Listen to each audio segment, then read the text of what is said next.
Hello students, welcome back to my channel. Today we are going to discuss class 12's the chapter continuity and differentiabilities topic derivatives of functions in parametric forms. Okay.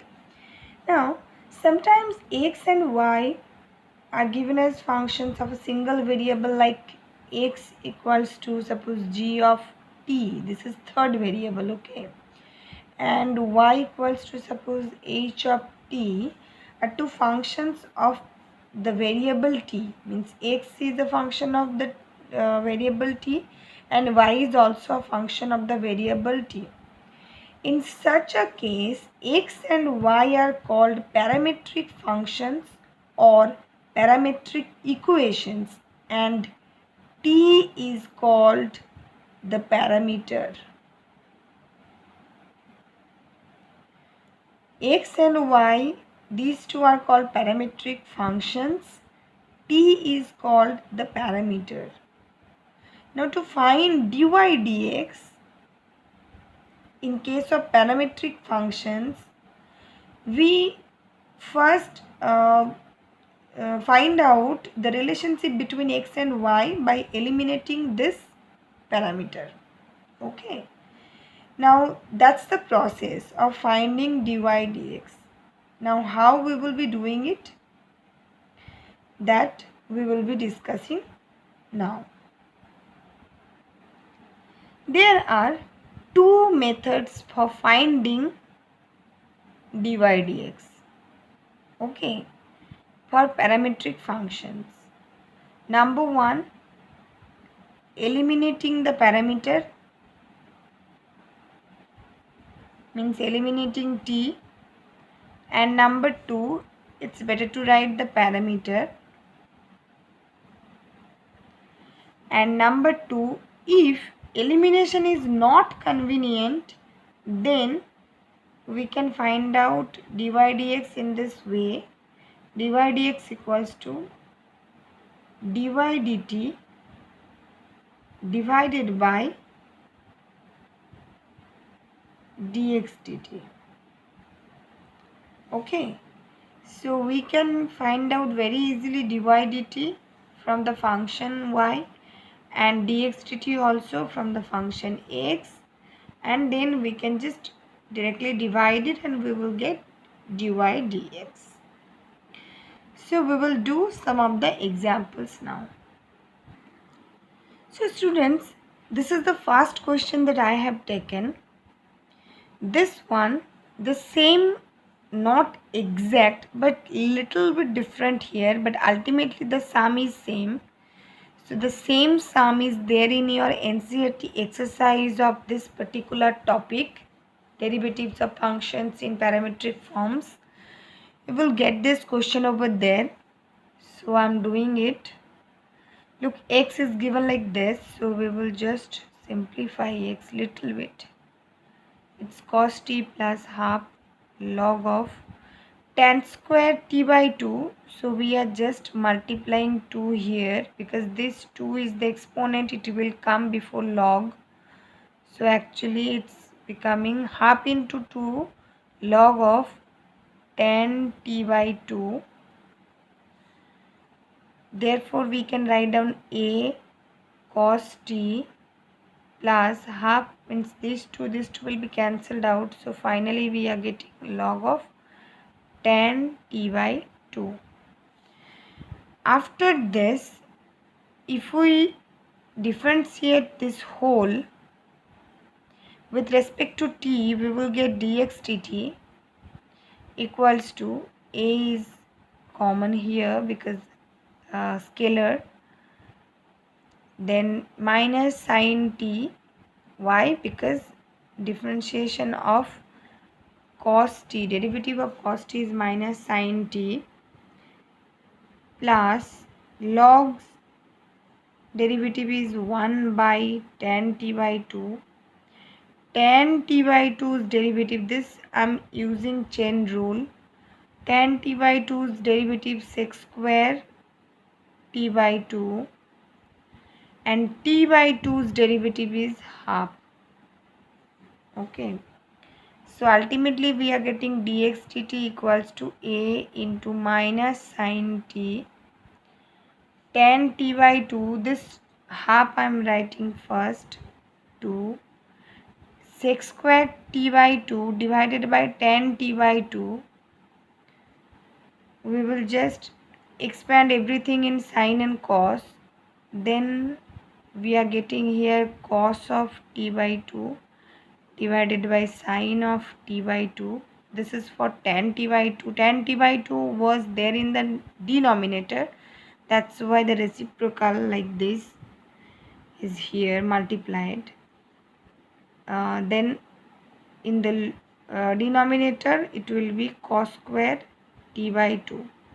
You can see that 1 cos t by 2 will be cancelled out, and we will be left with 2 sin t by 2 cos t by 2, which can be written as 1 by sin t.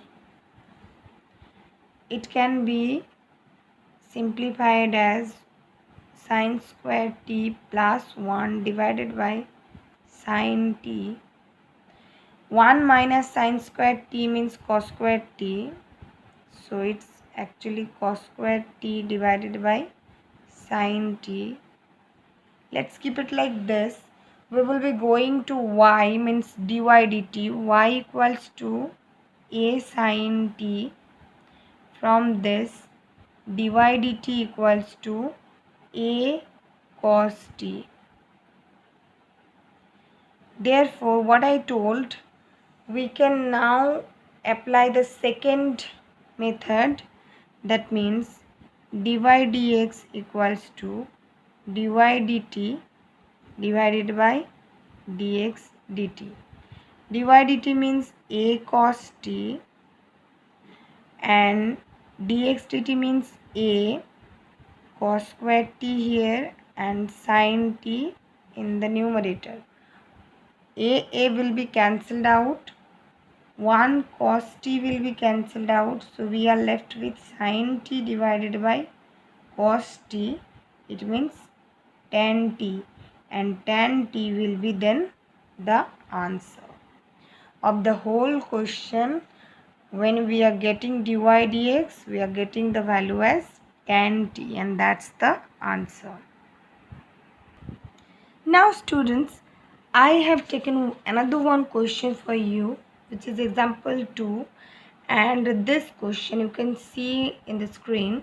This question is again another question of exercise 5.6. okay, this is again another question of the exercise 5.6 from NCERT, and this is the last question of this exercise. Okay, so let's begin. X equals to root over of this and y equals to root over of this. We will write that like this: a sin inverse t to the power half and y equals to a to the power cos inverse t to the power half. In place of square root sign, I have written half. Then dx dt is equals to half a to the power sine, sorry, this is not a sin inverse t, this is actually a to the power. This one also, let me cut it and write it properly. Dx dt equals to half a to the power sine inverse t to the power minus half, because it's nx to the power n minus 1, and dy dt equals to same half. This one is not completed. Okay, chain rule is there. So look at here, I will write it later. First we will complete this. Half a to the power sine inverse t to the power minus half. This is the means a to the power means this square root parts derivative, then chain rule means the middle one's derivative. So ddt of a to the power sine inverse t must be multiplied. Okay, Here also in the same way we can write it a to the power cos inverse t to the power minus half into ddt of a to the power cos inverse t. Okay, now dx dt equals to what we are getting? We are getting this one same as it is to the power minus half into ddt of this one a to the power x. If we means the calculation I'm writing ddx of a to the power x, it will be a to the power x log a base e. Okay, this is the formula we are going to use here. So this one will be a to the power x means a to the power sine inverse t into log of a base e, and into another chain rule will be applied for sine inverse t. So ddx of sine inverse t, ddt of sine inverse t, ddt of sine inverse t. This equals to half into, look, this one a to the power sine inverse t, we can write it as to the power 1. That means 1 minus half is only half. So a to the power sine inverse t to the power only half log of into log of a base e into sine inverse t is, it's 1 by root over of 1 minus t square. Okay, so this is dx dt. Similarly, dy dt will be half a cos inverse t to the power half log of a base e. Up to this it will be okay. Then it will be little bit different. What it will be? It will be minus 1 divided by root over of 1 minus t square. Then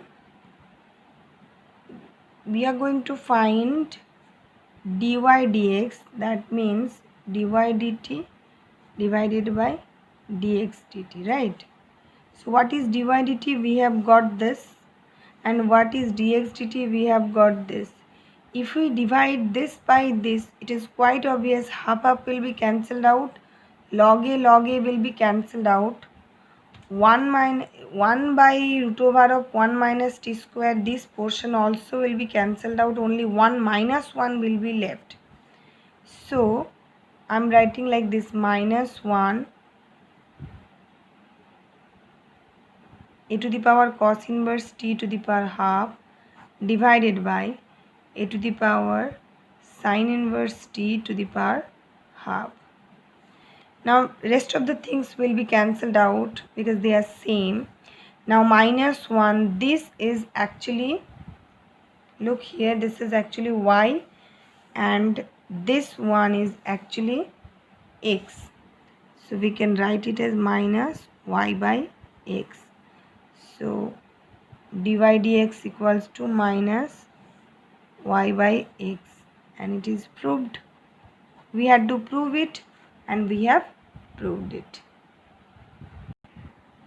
Next, we will discuss about second order derivative.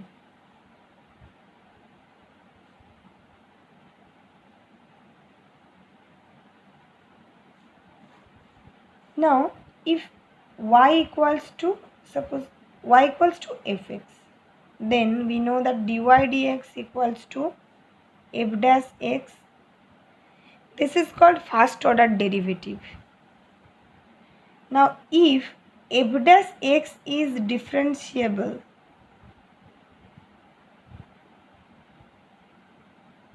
then it can be differentiated with respect to x again. Then this left hand side, it will be ddx of dy dx, and this one is called second order derivative. This is called, this left hand side part is called second order derivative. with respect to x, and it is denoted by d2y dx2. Normally we read it as d2y dx2, not d square y by dx square, because square, this whole concept is not carrying this concept of square. This is something different here. d2y means this d2 divided by dx2. This is an operator which is operating on y, the function y, and that's second order differentiating operator. Okay, that's why this is not square. The second order derivative of fx is denoted by f double dash x or d square y or y double dash or sometimes y2. Okay, so there are 5 ways to express the second order derivative of y. Now I have taken one question for you. It's example 1. I have given the name, and this particular question is there in NCERT exercise of 5.7. NCERT exercise of 5.7, you will get the same question. Okay, so what we have to do, y is equals to a e to the power mx plus b e to the power nx. We will first differentiate the whole with respect to x, means we will get dy dx equals to am e to the power mx. Why am? Because e to the power mx derivative will be m e to the power mx. Then b n e to the power nx. For second order derivative, we have to differentiate the whole equation again with respect to x, and we will get d2y by dx2 equals to a m square e to the power mx plus b n square e to the power nx. Okay, now we don't have to find out this, rather we have to prove this. So left hand side of the given one, left hand side is equals to d2y divided by dx2 minus m plus n into dy dx plus mny equals to, we have to find.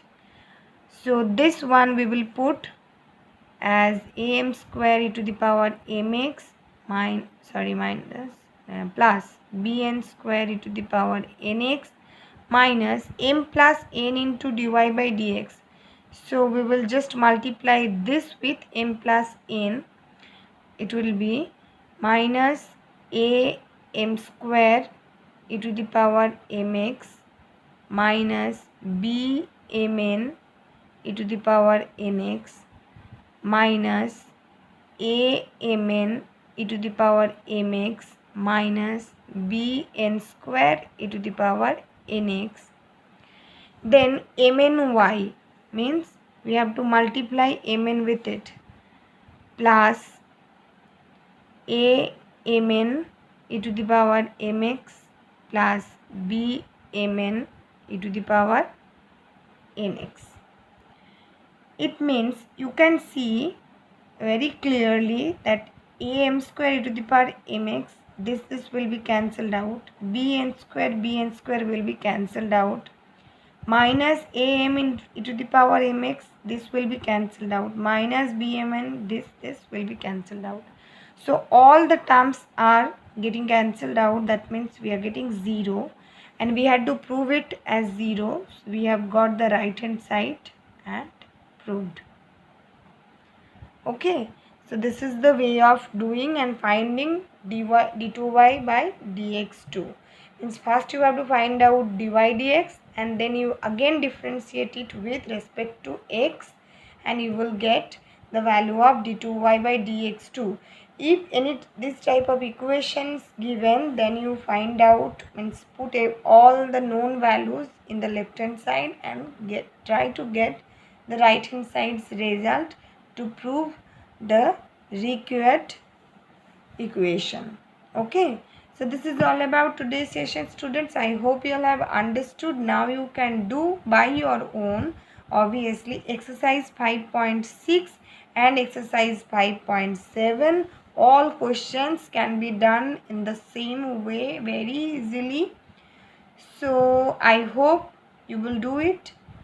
With that hope, we will meet in the next video with any other topic. Till then, have a good day.